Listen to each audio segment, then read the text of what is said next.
Vamos começar com o nosso debate? Vamos começar com o nosso debate. Eu queria chamar aqui o padre Gabriel Vilaverde, da paróquia São José de Cruz das Almas. Por favor, padre, é um prazer ter o senhor aqui. Queria chamar aqui também o pastor Joel, que é da Igreja Batista, que já é um habitué do Tudo Novo. Tudo bem? O diabo existe? Existe. Existe? Existe. E ele pode possuir as pessoas, como essas imagens que a gente tem aí, ó, de alguns filmes. Olha, É veja assim bem. que acontece mesmo? Não. Nós vemos no filme muita ficção, porque se o filme for mostrar o exorcismo como ele é, não vai atrair público. Porque o exorcismo é uma coisa muito simples. É claro que em alguns casos as pessoas levitam, né? As pessoas levitam? Sim. Casos raríssimos. Você já viu? Raríssimos. Não vi, mas exorcistas, né? Porque eu não sou exorcista. Existem pouquíssimos sacerdotes na igreja que têm essa função de exorcizar, né? E eles atestam... não é qualquer padre que pode praticar o exorcismo. De forma alguma. Para ser exorcista, tem que ter autorização, a licença do bispo.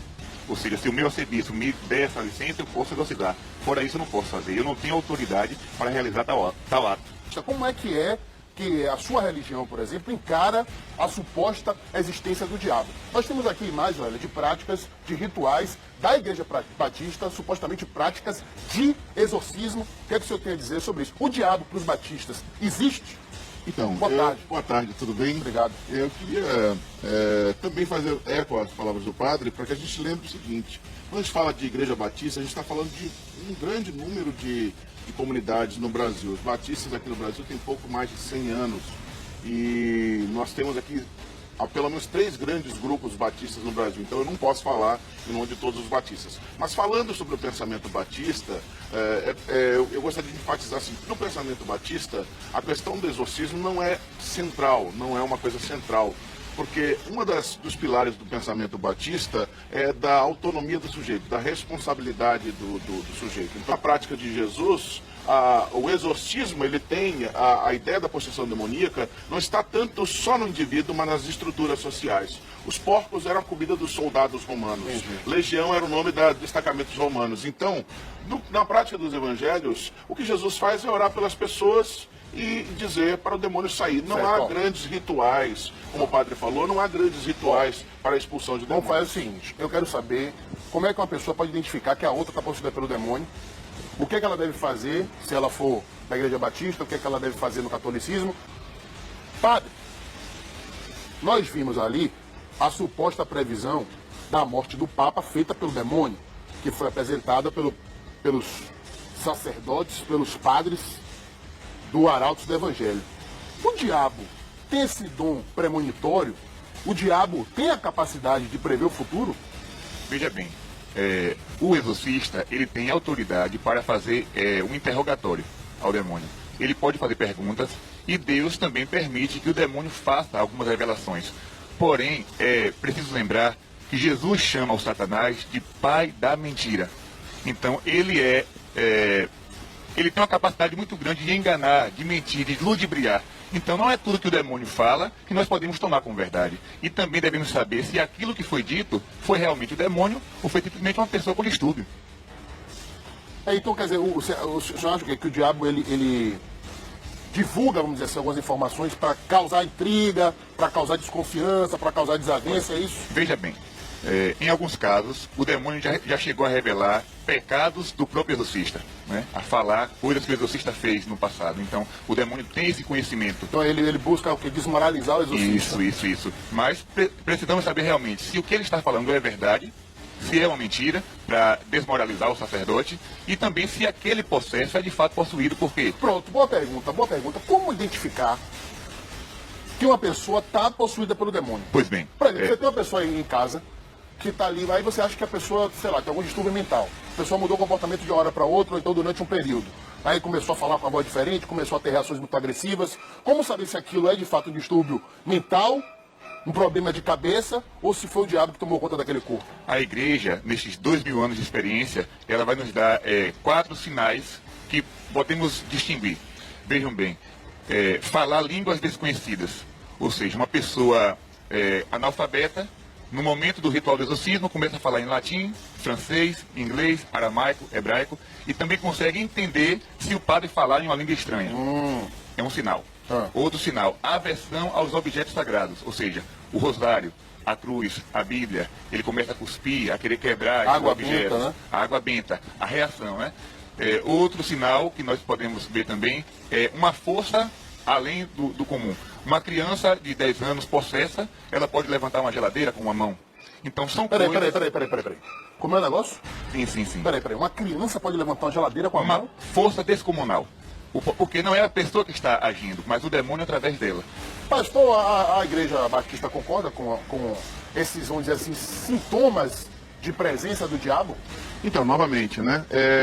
Eu faço parte de um ramo da Igreja Batista cuja a questão do exorcismo não é uma questão central.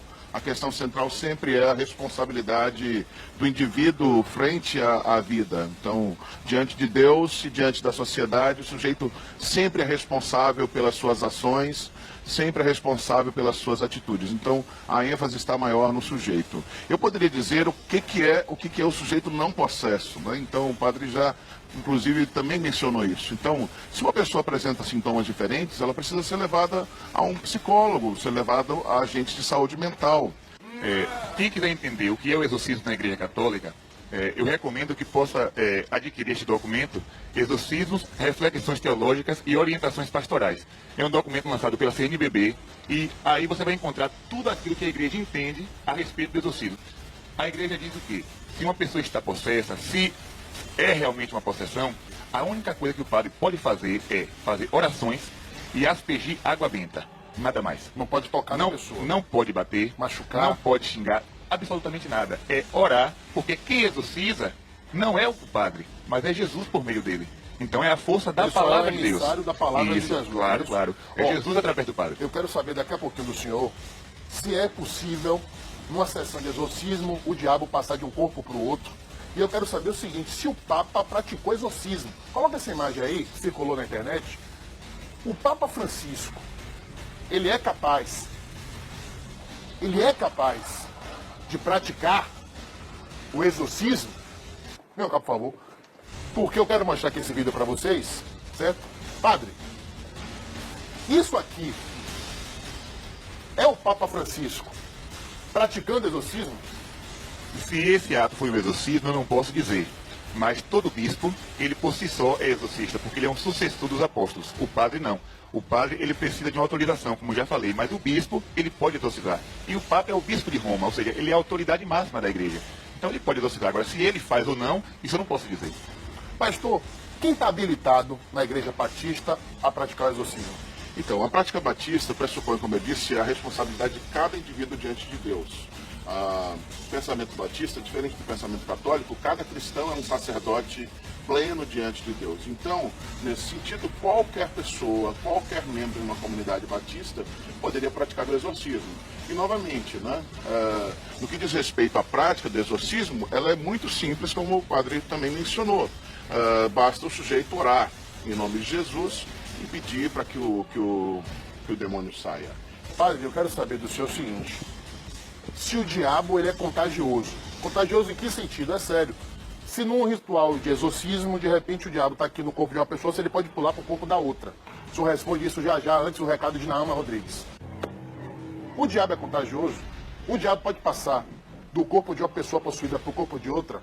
É melhor manter a distância da pessoa que está possuída pelo diabo? Há 8 anos eu venho estudando esse tema do exorcismo, inclusive eu já estive com membros da Comissão Internacional de Exorcistas, né? Um padre francês e outro africano. Você não tem medo não, do diabo? Não, porque ele que deve ter medo dos cristãos, porque nós estamos com Jesus. Não sou eu que devo ter medo dele. E eu nunca ouvi falar sobre essa questão de um demônio sair do corpo de uma pessoa e passar para outra. Graças a Deus. E é bom também saber, irmão, que a função principal do demônio não é possuir ninguém. A função principal dele é afastar as pessoas do bem, afastar as pessoas de Deus. Ou seja, a Bíblia diz que ele veio para matar, roubar e destruir. Então, possessão é algo muito raro. Em 1000 casos, um vai ser então, por que possessão. Ele possui? Porque ele quer acabar mesmo com a vida daquela pessoa, né? E Deus permite. Deus permite. Por quê? Por que Deus permite? Teve um caso de possessão que o padre interrogou e disse assim, você vai sair? E o demônio disse, Deus não deixa. Por que ele não deixa? E ele respondeu, para que o mundo acredite. Ou seja, alguns casos de possessão existem para que as pessoas saibam que o diabo não é um mito, que ele é real. E que temam o diabo, não é isso? Não temam, mas tenham Mas cuidado. evitem, né? Evitem. Tenham cuidado, isso. Tenham Saibam cuidado. o mal que ele é capaz de fazer. Exatamente, porque como diz o catecismo da igreja, ele não é uma lenda, mas ele é um ser pessoal, vivo e atuante. Padre, obrigado pela paciência, pela didática e pela coragem, viu? O diabo é que tem que ter meu padre, meu irmão. É brincadeira um negócio desse. Pastor, muito obrigado. Espero ver você aqui de novo, viu?